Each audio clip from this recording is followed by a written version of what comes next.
Welcome to the Jeremy Mullins podcast, where we take a deep dive into different educational topics to maximize your life in many aspects. Today's episode is what I'm terming another one of these Jeremy and Friends episode. We have Captain Wacker back from or military Captain Wacker, but you guys know her as Maddie. She is back today to do another talk, which we're super excited about. And we're going to go over food labels. So remember, she is I'm going to call you our nurse slash CSCS strength and conditioning coach that we're bringing in as our specialist. And I'm super excited to dive into the food label today. Me too. Hey, Jeremy. It's good to be back. Awesome. I know we had a little bit of not audio problem last time, but video problem. So hopefully we can get some good video out of this, and you can share it on some social media platforms. But we had a good response from the last one. I had a lot of people message me, just kind of eye-opening about what we're talking about with fitness. That there's such a stigma there, or it has to be all or nothing, 2-a-days, and some really eye-opening conversations with that. And I think today will be the same way, right? We start looking at, the food label, because especially from my aspect, I think I've taken it for granted because, as crazy as it sounds, like, being a dietitian, a food label is one of the first things that we, learned about, right? And that we talked about, so I first want to give you a chance to, talk about those misconceptions again, because when we say food label for the lay person, I don't think they're thinking about the back food label. I think a lot of times when people hear food label, they're thinking about maybe what's on the front. Yeah, I think that's a really good point. And the food labels aren't something that we are necessarily taught as general public, right? You said it's one of the first things that you go over as a dietitian, as a nutrition coach, as a nutritionist, any of those professions. And that's not really the case of what we see in, primary education. And yet it's something that everyone in their lives will come across at one point or another. And so having that tool of learning how to read a nutrition label, understanding what a nutrition label is showing you and what it's getting across is so important. And like you said, it's not always represented accurately by what's on the front of the food that you're buying. And so, an important thing to remember is that, like any other business, like any other industry, the food industry it has a primary goal of making a profit. And that doesn't mean it's a bad thing or a good thing. It just means that their primary focus when they're marketing to you with what's on the front of their product is not your health, but it's that you buy it. So they're looking for your money. They're looking for people to buy that product. And that means whatever's reflected on the front isn't necessarily going to give the nitty gritty details that the nutrition label actually mandates they include on there. So I think that's an important thing to remember when you're going to the grocery store. Because like you said, what's on the front is Yeah. almost like a yin and yang of what's on the back. I don't know if that's 100. quite the right comparison, No, but I mean, I think it's 100%. I think people have to realize, for good or bad, right? Because usually, and people can deep dive into this. I don't have them memorized in the sense, but a lot of times the companies that make the healthy foods that you would look at and be like, okay, those are healthy foods. The same parent company makes the soda and the simple sugars, or the bad, quote unquote. I hate to call things bad food. I like to term things sometimes foods and most of the time foods, right? Because I hate putting negative quote stigma on foods, right? I just don't think that's good for anybody. But yeah, people have to remember that at the end of the day, food industry is a business. And I'll give you a great example that we see a lot right now: peanut butter. As the listeners know how much I love peanut butter, right? But the front of the label will say high protein source or good protein source, and it'll have 7 grams of protein right there on the front of the label. But that doesn't make it a protein source. They're trying to use that as a selling point versus, people turning around and looking at the back of the label. Yeah, that's huge. And I like that you brought up the fact that we're not here to demonize them for doing it, right? It's more about providing education so that you can make informed decisions. So if you know how to read a nutrition label, it doesn't matter if you go and you buy the product that looks the prettiest on the front and looks tasty and is trying to sell you something that it's not, just because you want to try it, right? As long as you're going to the store, you're looking for something and you're trying to buy a product that matches your goals. um I think that being able to read the nutrition label and be like, okay, it's telling me it's this, it's not this, but I still want to buy the product, there's nothing wrong with that. It's just about being able to make informed decisions. And I think that nutrition labels is one of the best resources that you can use on a food product to start making informed decisions as a food consumer, which 100% of us are. Definitely. Unless you farm all your own food, which props. Well, and then, just as I think this is a good point to make too, right? Some of the healthy foods out there, right, or what I would deem, foods that we want to have most of the time, might not even have a food label. Huge indicator that it's good. If you know what it is without a food label, that's a good sign. Yeah, I That mean, is food. right. So if you look, yeah, if you look at it, and both me and I both come from these camps, right? It's like, hey, if you think about it, that's our fresh produce, our healthy meats, whether it's chicken, whether it's seafood, whether it's beef, our grains, our beans. We mentioned produce, so lumping fruit and veggies in that, like they don't have labels, right? But those things are healthy. Now they might have a front of the label. I got it.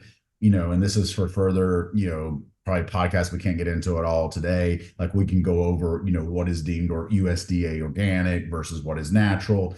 We can make sure that we cover down on those aspects, okay? Because when it goes back to what you and I were talking about earlier, sometimes those are the things that go on the front of the label to sell, right? So, and we'll talk about that as we dive into maybe like a natural food conversation on that. But what I'd like to do today is kind of back and forth, and I can have you explain, and we'll walk through the back of a nutrition label, right?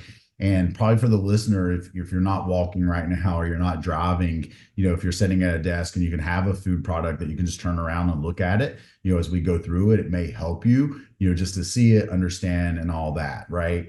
But we start with the nutrition label on the back. The first thing that is at the top of it is the serving size. So let's talk a little bit about serving size and how that's changed over, I want to say it changed for a lot of products in the last 5 to 6 years, that they had to make that serving size a little bit more reflective on what people were actually consuming versus how they used to do it. Yeah. When we talked earlier today too, I know that that was one of the key things that you wanted to point out. And yeah, you can't overemphasize the importance of looking at the serving size, because a lot of times what you'll see on products is, again, going back to the marketing scheme, on the front of the product, they'll put the total calories. An easy one to think about is like maybe like a bag or a package of cookies, and it'll say 130 calories. And people are like, oh my God, that's amazing. And the bag's not that big, right? So people are automatically, our minds just assume, and especially if you're not in the habit of checking nutrition labels, you assume that one bag is 130 calories. Then we make that automatic association. Flip it over and you find out that two cookies that are like this size are 130 calories, right? And so, and maybe there's, say, 15 servings in the bag. And so in your mind, you've just consumed 130 calories. You're working hard to track that. You think you're meeting the goals that your nutrition coach set for you, or your trainer set for you, or is working with you on, or you're abiding by whatever your doctor told you, and the results aren't yielding. And sometimes it can be as simple as just not understanding serving size, portion size, and how that affects how much we actually are taking in. So what we think we're taking in versus what we're actually taking in. And so serving size is always going to be right at the top of the nutrition label. And it'll typically say, serving size, colon. And it'll be given in a wide array of different serving sizes. So sometimes for cereals and granolas, it's something like typically it's as small as a fourth cup I know. is what they show. But a fourth cup, half cup, it'll show in cup sizes. Other times it'll show in grams, um, tablespoons, depending on what it is. Sometimes one package, if it's separately or individually packaged. And so our advice for that is look at the product, check out the serving size, see if it makes sense, if the serving size is super small, if that caloric amount attached to it Yeah. is worth it for the product that you're buying. 100%. And they changed that, as I mentioned a few years ago. They made a lot of companies make some adjustments based on what people were consuming, right? And it used to be bad in sodas.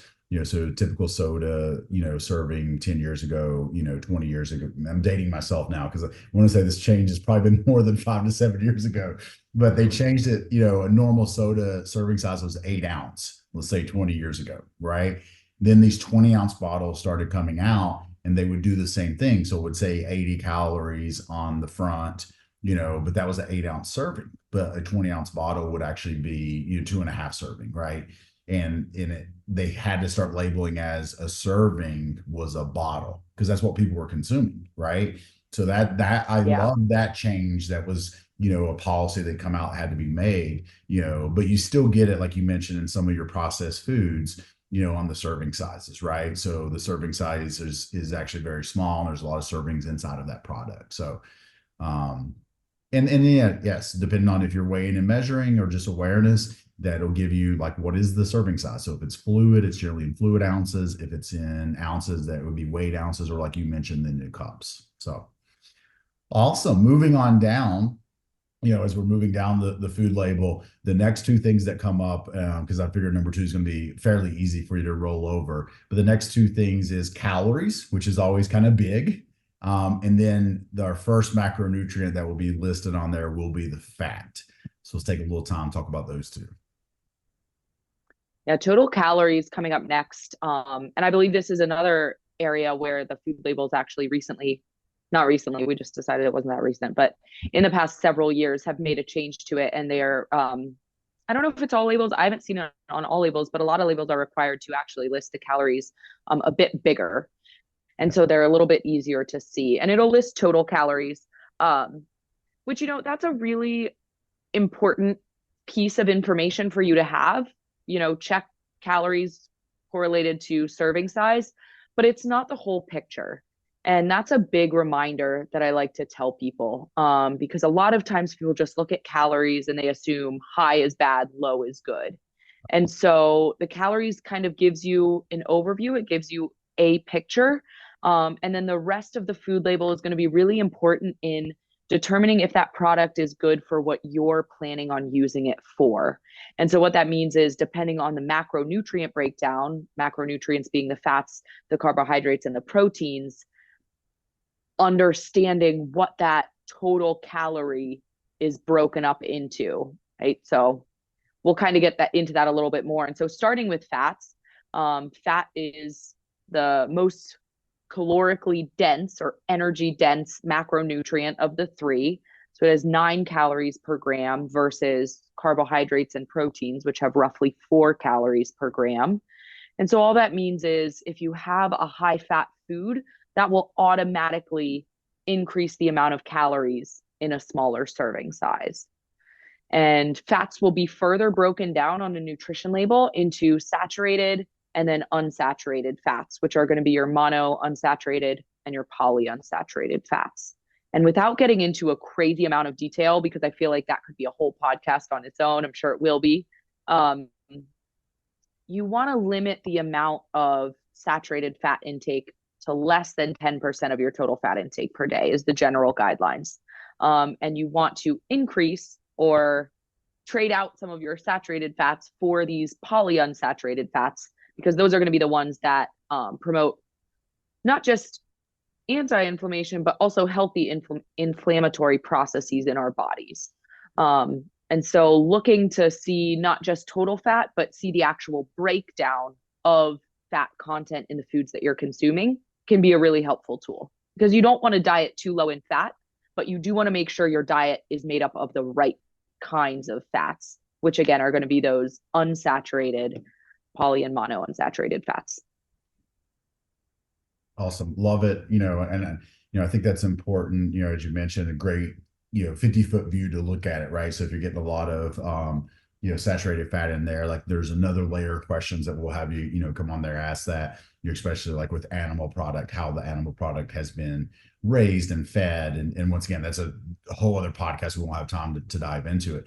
But also, in the notes you sent over, you had a really good point that I think, will bring up for people to look at. So as you start looking at those food labels, and we'll get into ingredients later on, you mentioned looking for especially the trans fat and the term partially hydrogenated oils, right? So that's one that we all can agree on. Like, hey, if you've got let's just use peanut butter again, my favorite thing. If you got two peanut butters, right? We love it. Yeah, exactly. And you have one that has partially hydrated, oils in it, and one that doesn't. Go with the one that doesn't, right? That is how this process will work, and how you can get better food choices into your nutrition game plan by learning, okay, what is in the label, okay?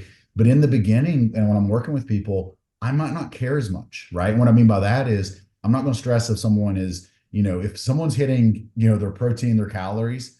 I'm not worried about what type of peanut butter they're eating. But as I work with them along the journey, we do want to work with it. And that's an intent and the goal of the podcast, especially having you on with this, is we can dive into these things. So that's what we want you guys to look for is, if it has anything that's partially hydrogenated, there we go.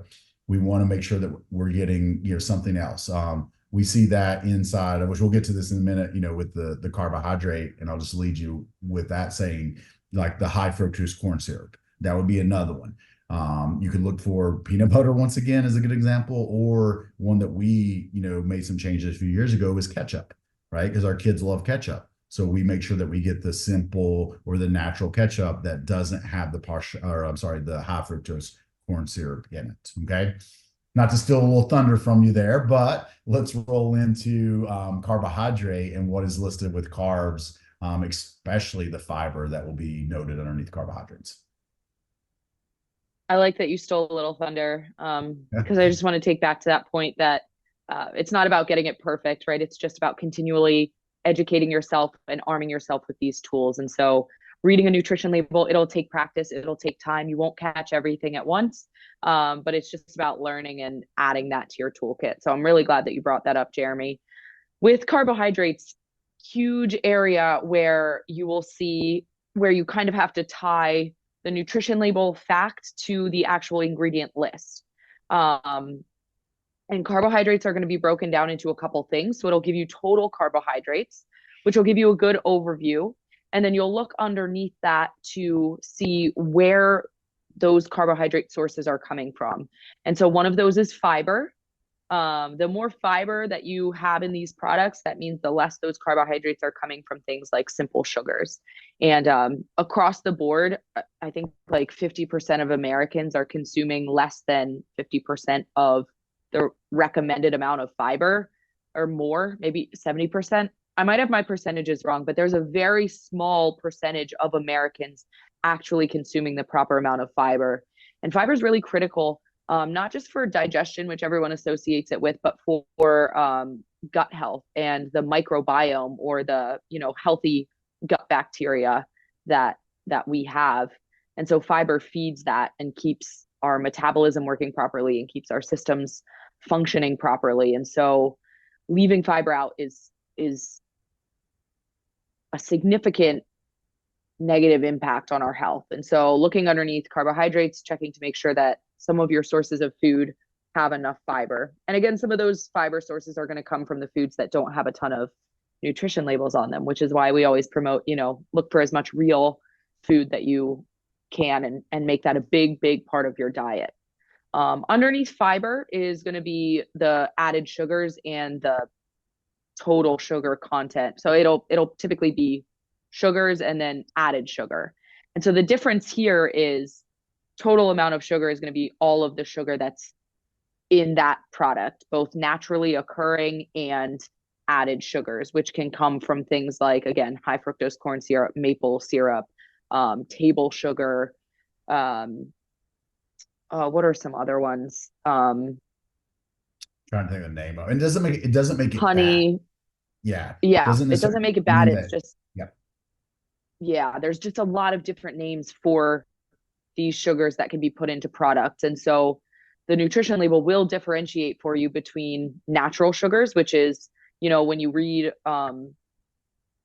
the nutrition label on a bag of frozen blueberries, great choice. They don't go bad. They're usually harvested at peak time, frozen, great. It's going to have blueberries, probably wasn't the best example, but it's going to have a relatively high, I'll put it in air quotes, sugar content. And that's naturally occurring sugars, provided that they haven't added any sugars to it.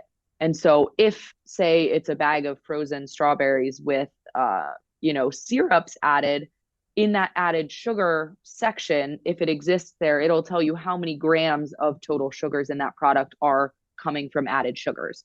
And you can always go down then to the ingredient list and kind of double check that, because if there's ingredients beyond just blueberries, say it's like blueberries, sugar, sucrose, high fructose corn syrup, back to Jeremy's point, you might want to consider looking if there's another bag of frozen fruit that just has blueberries as the ingredient.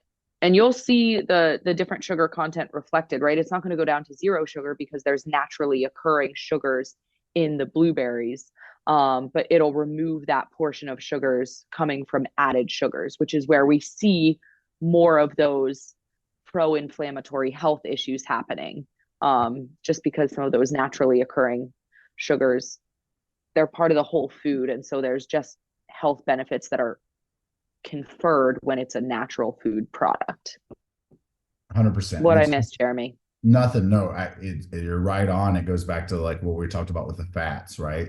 The highlight of this is it's not that you're looking at a food and deeming it good or bad because of the fiber content, but as you start tracking your nutrition, guys and gals, you will learn that we're creatures of habit, right? You'll learn the foods that you consume over and over. Then this is the next step of learning these food labels, where then you're looking at and saying, okay, I like frozen blueberries. Great. Let's just double check that our frozen blueberries is not got a bunch of added sugar in it, and you look for a different frozen blueberry, or canned fruit, or even canned veggies for that matter can have some That's a added big sugar. one. Yeah, so it's just being aware of it, right, and being able to make those good choices. And I think that's the biggest the takeaway in what I want, action item I want people to do with the education that you're giving them. Okay. Now, even Yeah. after. And to your point, with actioning this, right? Next time you go to the grocery store, start to look at some of those habit items that you always buy. Check out the food label. Again, it might take a little bit of time at first, but compare it to some of the other similar products and see if you can make upgrades anywhere when it comes to the total nutritional value of the product you're buying. And again, be specific with that, because you buy different products for different reasons. And so you might buy one product that has a totally different nutritional composition than another product. Doesn't mean one's good or bad. It just, your reasons for buying them are different. And so, yeah, try it out at the grocery store. If you're following along now, make some mental notes of like, oh, I'm going to see if there's maybe something a little better next time I go to the grocery store, instead of, this yogurt that I always buy. I'm going to go for this one, Yeah, I love which that. we'll probably touch on yogurt again for protein. Yeah, I love that upgrade, right? What is the upgrade? Yeah, and I think that the last two things on Yeah. it that I really want to dive into the education before we get into, more tips and where we've seen food labels go wrong, especially with marketing and companies staying within the guidelines, right? Let's talk about protein, which is pretty straightforward on the food label. Talk protein and ingredients to wrap up the food label, and then, like I said, you and I can then go back and forth on some tips, recommendations, and what to be cognizant of when it comes to the labels. Yeah, hang tight, guys, because that's the fun part. We're so excited about that. um, so with protein, like Jeremy said, pretty straightforward. It's going to tell you the total amount of protein. Depending on the product that you're buying, not everything that you buy or consume has to be high protein, right? I know it's like the halo food of our society right now, but what I will say about that, and this will kind of come with the tips, is if you're buying a product that you're considering a protein source in your diet, you do want to make sure that it has a significant amount of protein, which I would consider probably 10 grams at the lowest. And to go back to Jeremy's point about the peanut butter, right? It has protein in it. It does contribute to your overall protein intake throughout the day. But if peanut butter is your main source of protein, It's coming not. in at 7 grams, when you look at the entire nutrition label, you would have to eat a lot of peanut butter, which is then going to contribute to a lot of energy because, like we said, it's a very fat dense food. It's the primary macronutrient is fat. And so a little bit goes a long way when it comes to total calories and fat, but not so much in terms of protein. So again, just check out the protein, decide if that food that you're buying is meant to be a source of protein or not, and then see if the marketing of high protein or protein food or whatever it is actually matching what's on that protein nutrition label.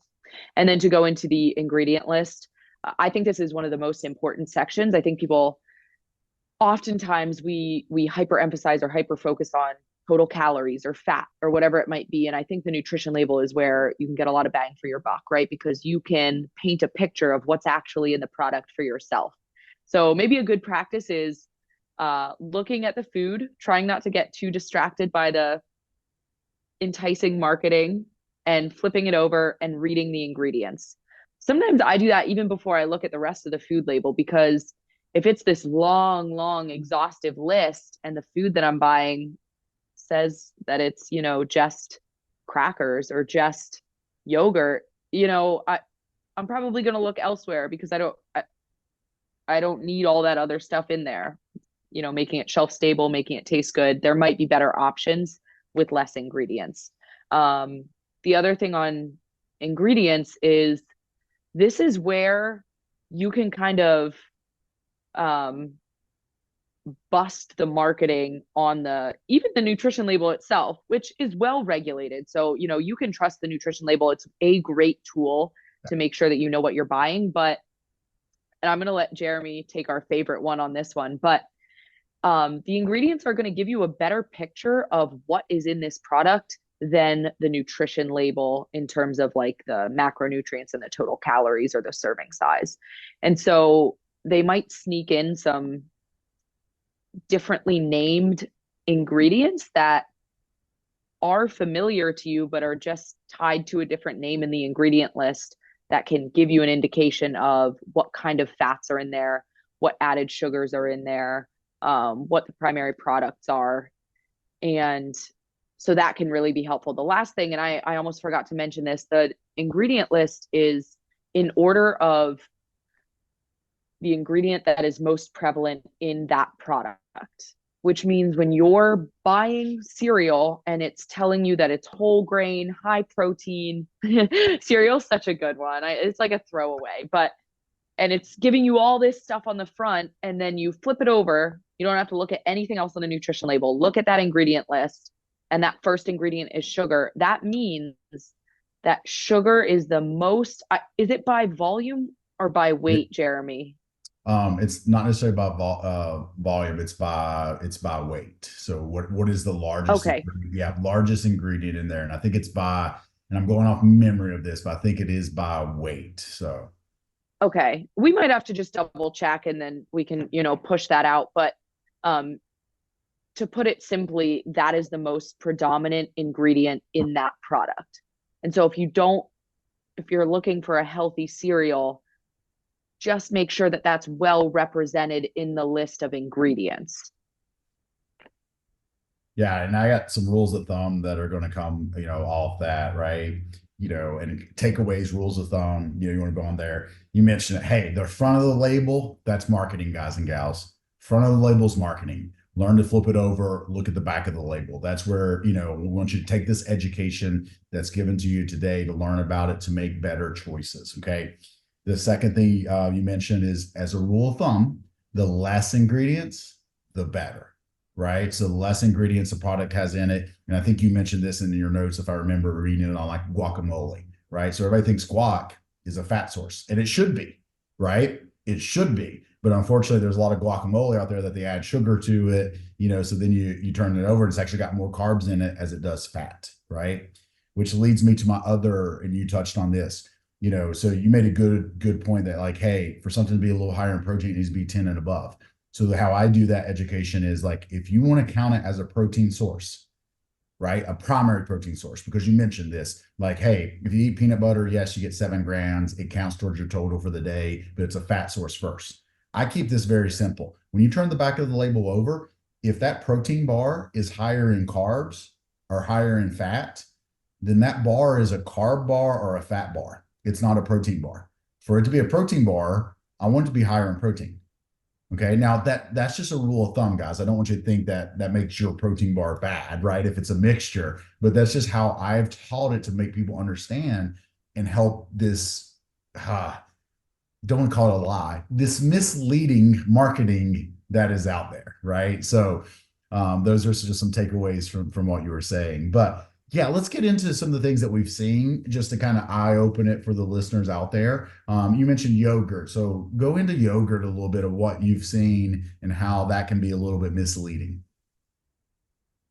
Oh, yogurt's one of my favorite topics because it is such a commonly recommended food as a healthy snack, as a great breakfast, as a good protein source.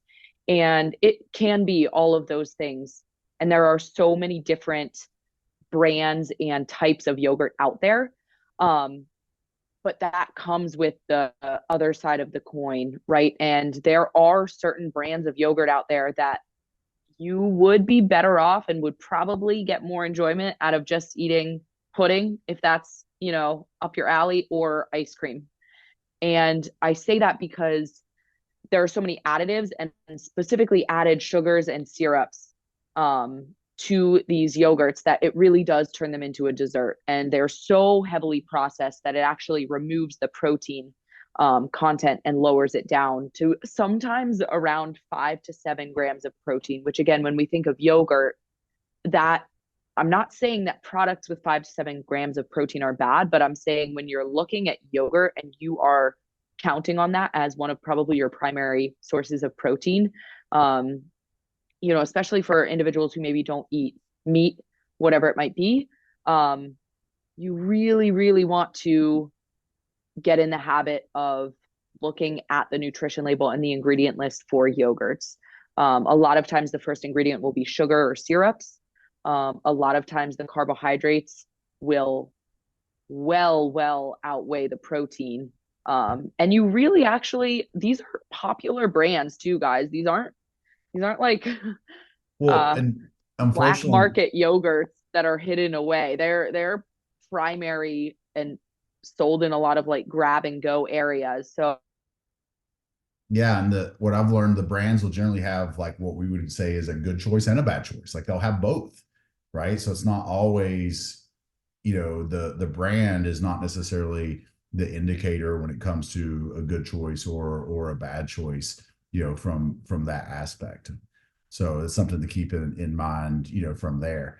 The other things that I would, look at, one of the big ones that come up for me, and I always say this with yogurt. That's the reason when I do the yogurt, it is generally said as, okay, primary protein sources are meat, fish, eggs, some dairy, which includes Greek yogurt and cottage cheese, because what you just mentioned, there are some yogurts out there that are very high in sugar content and have candy on top, right? So we have to be aware of that, from that standpoint. The other one that I love, Maddie, and you and I have talked about this online. I told you I was going to bring it up today, is, for example, the spray oil. Okay, so I got to ask you, I can't remember if I asked you this, but or not, but you use it, right? I use an olive oil base spray oil. Do you use a spray oil? yes, okay. And big disclaimer here, because I feel like this just goes to show we're not saying good or bad. I am an enormous spray oil fan because it is so convenient. So I actually use an avocado spray oil, and Yeah. then I use a regular olive oil spray oil. And I Yeah. go through those like and this will actually tie in well. I go through so many of those, Jeremy. And if we were going by the nutrition label, me going through a bottle of that spray olive oil a week, I'm taking in no calories. No If calories. So you have that's a spray, no calories. If you have a spray olive oil or avocado oil, coconut oil, whatever in your house, go pull it out of your pantry, look at the back of it, and it will tell you that it is that, the only ingredient. Typically, I try to get one that just has the oil as the ingredient, yeah. which I think is common knowledge. That's a fat laden food. It literally only has fat in it, actually, which we've already said is the highest amount of calories per serving, per gram, which means it's the most energy dense. And you'll flip over that product and it will say 0 calories. But then again, we're teaching you this, guys. So again, you'd be like, what? That doesn't make sense based on what Jeremy and Maddie said. Go to the top, the nutrition label, and it's going to say serving size, and it's like a quarter of a second spray.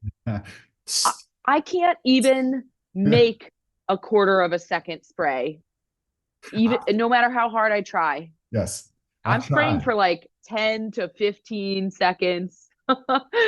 So, all of that to say, right, guys, use all of these pieces that we're teaching you to give you the full picture, because it goes back to the food industry's primary goal, and it is a business, which does not make it bad. It's where we get our food, but they are not the ones responsible for your health. You are responsible for your health.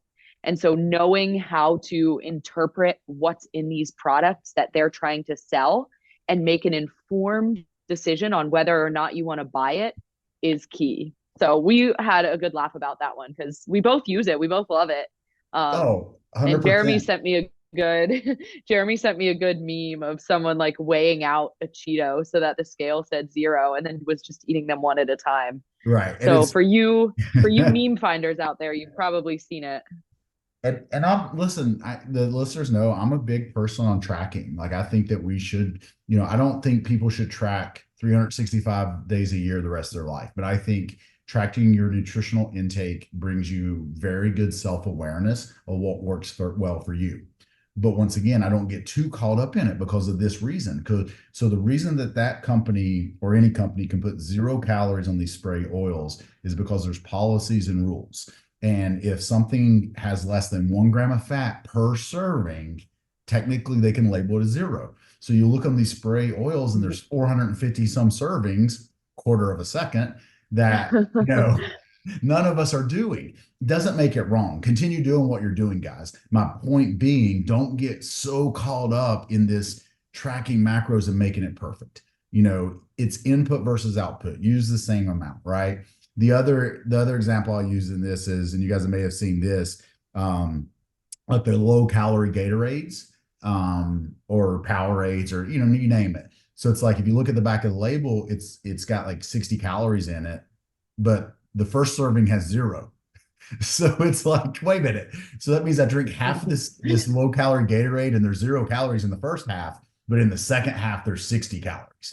And that all has to do with these labeling rules. And the takeaway message that we want you guys to take, from that is learn what we talked about today in looking at things such as the partially hydrogenated oils, the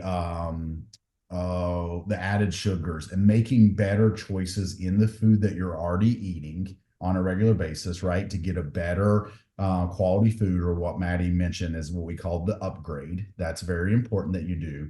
And then really to think about input and output, right? Don't stress about if my macros are 100% accurate because of what these food labels are giving us. Just be very aware of it. Okay. Maddie, do you have any things that you want to just, make sure that the listener takes out of today as we start to wrap this call up? Yeah, I was just going to say, I think you said it pretty well there. Our goal is just for you guys to be informed consumers. And that takes a little bit of the pressure off, right? It's not about always selecting the very best food product that's out there. It's really just about knowing what you're buying and having tools in your toolkit to assess them and to kind of arm yourself against some of the marketing that is out there, because it can be really easy to fall fall into that trap and to maybe not have any backstop set up for you. Jeremy, if we have time, I'll just run through kind of my system for when I go to the grocery store and I pick up a product or maybe a new product.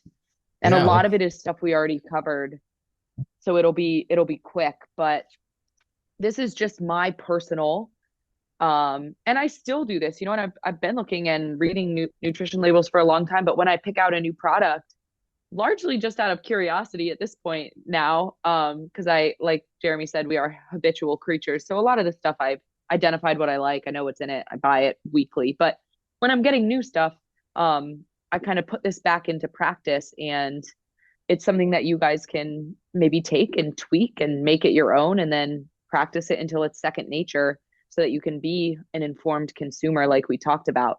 But my system, number one, I always compare the front of that product. So the face of the product, right? We'll call it like the food with makeup on.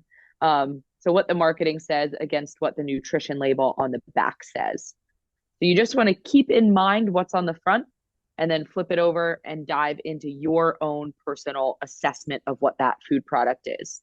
So first, again, I look at the ingredients, then I look at the added sugars, because a lot of the foods we're consuming, unless it's a outright dessert, really don't need to have a lot of added sugars in them. And so if the ingredient list and the added sugars aren't really lining up, and I'm not buying a cake or a cookie, I'm probably going to put that product down and see if they've got anything better. From there, I'll typically look at the macronutrient breakdown and just make sure that it aligns with what I'm trying to get out of the food. So this goes back to what Jeremy and I were saying about, if I'm buying yogurt, if I'm buying a protein bar, I want to make sure that protein is the predominant macronutrient. If I'm buying a blend of mixed nuts, or I'm buying guacamole, or I'm buying a salad dressing, something like that, I'm probably going to make sure it's a little bit heavier in the fats. And then I'm going to look at the ingredient list and make sure they're the right kind of fats that I want to be consuming for that product. From there, and to go back to that one, right? If you're an endurance athlete, or if you're trying to find something for before your workout, you probably actually do want what I would differentiate as an energy bar. right. So something that's a little higher in carbohydrates and lower in fat and protein. And so again, those things sometimes get demonized, but it depends on what you're using it for. You don't actually maybe want a super high protein, low carb bar before your workout, because that's not going to be what gives your body the most readily available energy. Then I'll look at serving size, and I'll look at how that relates to the actual protein, fat, carbohydrate breakdown and the total caloric breakdown. So again, looking at that serving size, making sure I'm going to get my money's worth and my calories worth out of what I'm trying to get out of that product. And then again, just coming back to the ingredient list, make sure it paints a clear picture. One last thing I want to remind everyone: everyone's energy requirements are individualized. The nutrition label itself, you will see percentages. Those are based on a 2,000 calorie diet and what is appropriate for an average adult. Guys, average adult can mean so many different things. So keep in mind, the nutrition label was not personalized to you. It's giving you an idea, but it doesn't necessarily mean that you can only have one serving of this food, or you should only have one serving. For you, maybe you need to increase that intake. For someone else, maybe they need to decrease that intake. Again, same with the micronutrient breakdown that you'll see at the bottom. Individuals with chronic disease, individuals recovering from surgery or injury, individuals that are athletes, women versus men, these different populations, age, older adults, they're going to need more protein. They're going to need more micronutrients, because the body just gets less efficient at processing those. So the big takeaway there, without getting too much down a rabbit hole, is just remember that your needs are individualized. And that's why we said at the beginning, the nutrition label is such a good tool for you to have to make better and more informed decisions in the grocery store. But when it comes to addressing personal needs, especially if you have specific goals, reach out to professionals, reach out to someone that you trust, do some research on your own. Don't leave that fully up to the nutrition label because it won't paint a personalized picture. Absolute love it. And shameless plug, if you need a nutrition coach, I do all my coaching on the First Form app, which you can just download and add me via the email, jeremy@firstform.com. And then don't forget, guys, our partners. Boom. Yeah. Don't forget our partners, Summit Rejuvenation, where you can do a free consult with them if you're looking at, any needs of getting a baseline blood work done if you're a little younger, or looking at doing hormonal replacement if you are or got a lot more experience on you. And then GreenUp Wealth is also our financial business, which is a partner. They also will do a free consult to look over what are your needs when it comes to anything financial. So Maddie, I love to have you on our new series, which is Jeremy and Friends. Guys, Maddie Wacker is a registered dietitian, and she's also the Holistic Health and Fitness Deputy Director inside of the Army National Guard. Once again, Maddie, thank you for your time and your education that you provided us today. Oh, thank you so much, Jeremy. You did say, I think you meant to say registered nurse, not a Oh, registered did I say dietitian, registered maybe in my dietitian? future, but yes. Got it. Just, I Nutrition coach, want, strength coach, but yeah, I just didn't want that. I would love that title. I don't have it yet. But and I did want to I put that was out there. rolling in all your stuff, registered nurse. I There we know. Yes, go. registered nurse. Strength and So conditioning coach, tactical strength and coach, facilitator. Precision nutrition is your certification that you got, which I yes, love. yes. And then holistic health and fitness deputy director of the National Guard. There we go. I was sounding so There we professional. go. Boom. You nailed it. No, you crushed it. And Jeremy, I'll say it every time, but thank you so much for having me on. Thank you to your listeners. I get so excited to do these podcast episodes with you, and I'm already thinking about our next topic. So stay tuned in. You're killing it with this. Awesome. See you listeners next time and see you next time, Miss Maddie. Have a great day.